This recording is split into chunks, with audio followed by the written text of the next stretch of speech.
môn này cô luôn bị bang mệt vải buồn sang khắp hình cái này mà càng đa hàng play rồi về rạ này binh cũng kena kadang sam Việt Nam nhiều thuốc buah ke cara tách nhau vừa pemut nhiều mang play full binh sosat vừa kết lại ke nhiều rung lấy tông nhiều tu prok buah grab roi grab mo grab nít vừa ta lại đã pemut nhiều yap binh full binh sosat này vừa dah pi pang pra Việt Nam một là nục noa lấy tông hàng play đập nang mang play phiang kadang nuôi lấy tướng hàng lấy kupul ke lấy đau lấy tông những bề mong ngạ sát kupul ke lấy ngạ đau mây vì lăng hèm klạ lấy tướng nhiều lấy bua khởi trả tách nhau bùa mỡ út lấy hiệp nhau lấy mỡ lấy hiệp cùng gần giờ chúng ta lại cái này này tôi Việt Nam tòng ten lấy lại dú khởi nhố lấy mạ rõ hàng lấy không biết như vậy mồm ta cất út lấy sau bên đập lắm nổi giờ nó như vậy nó mày đoạn về này như còn Việt Nam phản đối Hoa Kỳ đưa vào danh sách đen theo dõi đặc biệt về tự do tôn giáo và nhân quyền. Giờ nó lại này á, nhiều rung gặp rồi hàng thập lộ giả vợ nó mời về bố lời video lời rút hàng play nhập phép này cả an ninh trật tự. Đầu tháng 12, Bộ Ngoại giao Hoa Kỳ thông báo đưa Việt Nam vào danh sách theo dõi đặc biệt về tự do tôn giáo. Tuy nhiên, đây là một quyết định vô căn cứ, thiếu khách quan đối với tình hình thực tế tại Việt Nam. Nó đây lại làm cọ thôn plan đòa plan đòa màu con này cho mấy bình cô giả vợ thôn gọi là mạ vợ một tiền tập một bởi nhớ bù dự là việc ô như giàu thiếu khách quan dưới những bạn lại thiếu khách quan dưới nó đã bù bỏ một thực tế ô như vậy những bạn là một bởi nhớ một khách nữa dưới nó lại hiện là đang tươm luật cái nhiều này lại phí vàng mừng ý nhiều bộ ngạo ô bộ tôi cứ ô lên đó là chỉ nào luật mang HK lên nó một luật nó nhớ là nhiều ya đang yap cái nhiều ngạ prai cái bộ nuôi hadip bên lá tập ngư lên cái Việt Nam cái bộ cái mà giờ này mới đăng là nhiều bò này nhiều rung răng và người vậy mới rúp bộ rúp là một bộ hẹp. Chuyên mục nhận diện và đấu tranh ngày hôm nay sẽ phân tích kỹ về nội dung này với phần trình bày của biên tập viên. Giờ nó như vậy mà phi bằng mời sẽ đại diện là trong hẹp phân tích nội dung ta biết có là nhiều ngạ hem này như vậy. Những bạn là bổ như lại những ngạ hem lại nhưng càng phân tích lại giờ ta lằng tầng hàng là những hẹp mệt và Trung Quốc, Cuba. Đây màu tươm po cha Trung Quốc Cuba là đồng màu bạo po cha hàng lại đọc mút nhiều bằng thôn này. Nó nhá ta bộ này hiếm bạn ra này như đoạn về có lần trả tách nhau bọt nhố nên mời về mượn đừng hàng lại phép Giáo.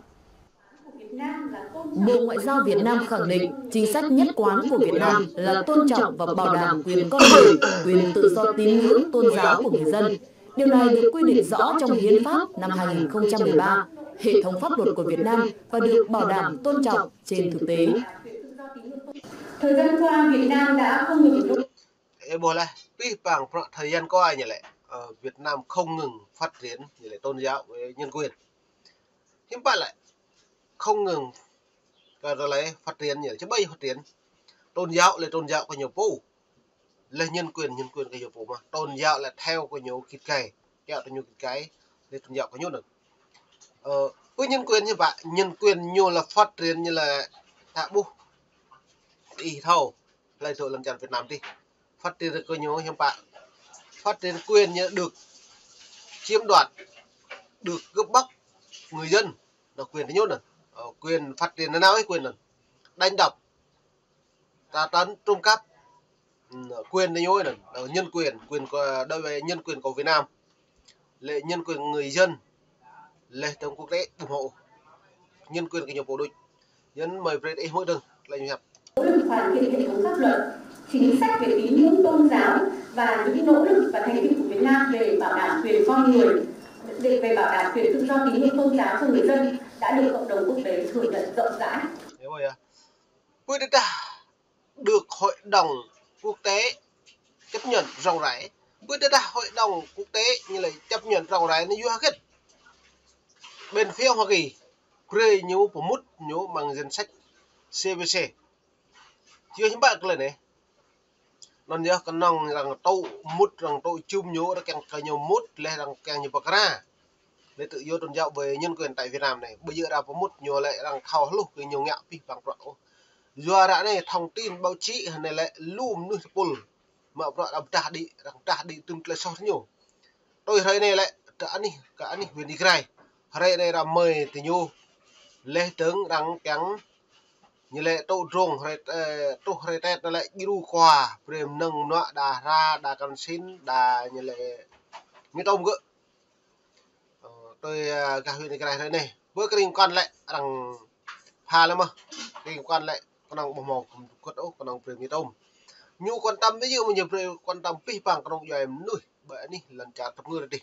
ví dụ nhu quan tâm nhiều pia này là như bạn từng bình tôi sang cái nạ này như là tội rung lê trắng bính nhố về làng bình lệ mong Campuchia và đài lệ mong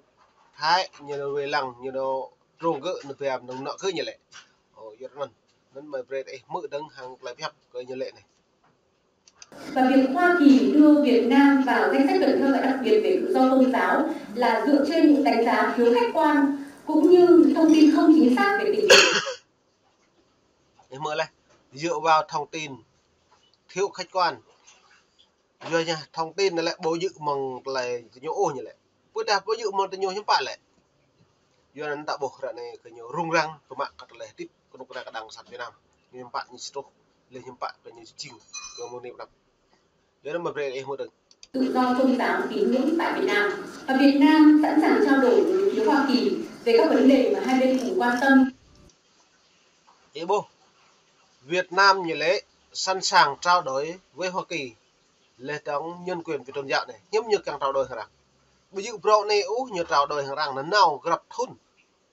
gặp liền có trao đổi nhân quyền về tôn giáo tại Việt Nam này tôn giáo bởi tôn giáo lại nhô tôn giáo như lại từ nhố pre tôn giáo như là thờ cúng ông bà tổ tiên thờ cung như bạn thờ cúng cung như này như nào phía nữa làng bác như giàu rụp Hồ Chí Minh luôn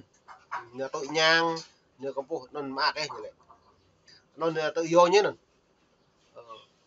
cứ cái này lệ cái nhân quyền lệ hiện bạn bộ mẫu nhiều về tôi lời những cái như lợi dụng cái nhân quyền nhưng mà làm nuôi buồn sang từng một bò cũng nuôi nhố lại bù pre tôi bù đi tôi bù này là trong đại tôi sau mà cái quyền nhô có quyền cái nhiều bộ đội nhân quyền cái nhiều bộ đội bộ nhân quyền cấm nuôi nặng buồn sang đỉnh cả lên hàng này tiếp cái nào phải bảo nhân quyền như cực đoan độc tài giết dân nhiều ban nước hại dân nhân quyền tới nhốt rồi ta bộ hồ lùm ta hàng đoạn này cái nhiều tôi rung những bật hậu những càng đối thoại hàng hiếm lại như cái đối thoại giờ đoạn này rim triple rim đi mời tụi bạn loạn mời mình đã làm là mò rút mò view tụm cất lại mong ôn sang tập rơi lewat mong cất lại rút để nhiều có hẹp đi mời đã mà pre rằng suy ngẫm lên cho rằng clang rằng lệ để nhố hàng cái mail vừa đã hàng phone dân là pre hút được một quyết định dựa trên những cơ sở thiếu khách quan, thậm chí mang tính phiến diện,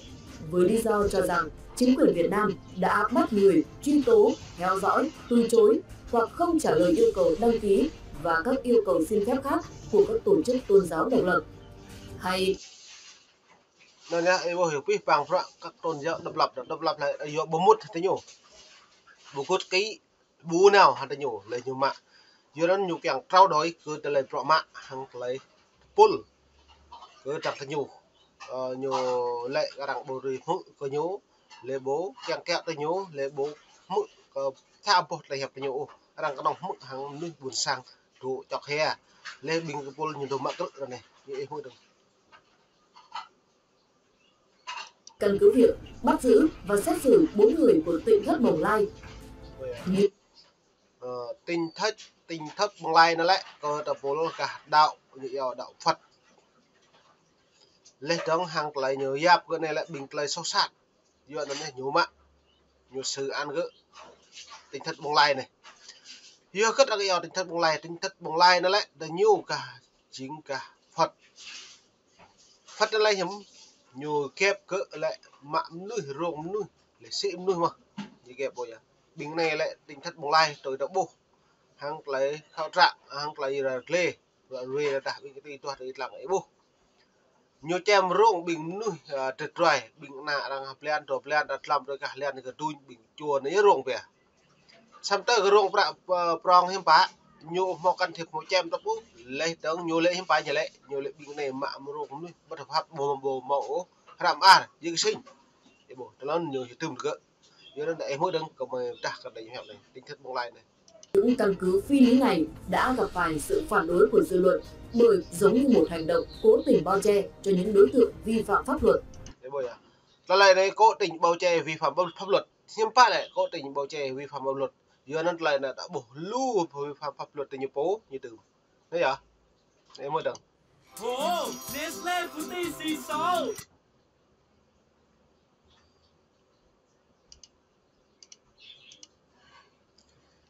Jadi mone lau bi mole pani ke bi pang medwa yang do bun sang khap yang dega niu dah di krap premo ke talai krok nai yon kong san Vietnam nyu rung rang jua ke talai hang pul leh hang talai ke kal ke pian nam nui wat le da ni lần tập ngư ra nên tôi nhẹ chặt nào ni đã bạn nên bọc lại là câu tí leh tao đăng ký kênh cái mấy subscribe leh comment play lên thằng cả phá lum nui thầu bục cái lấy hình krap premo ke di niu ni đã bạn nên bọc lại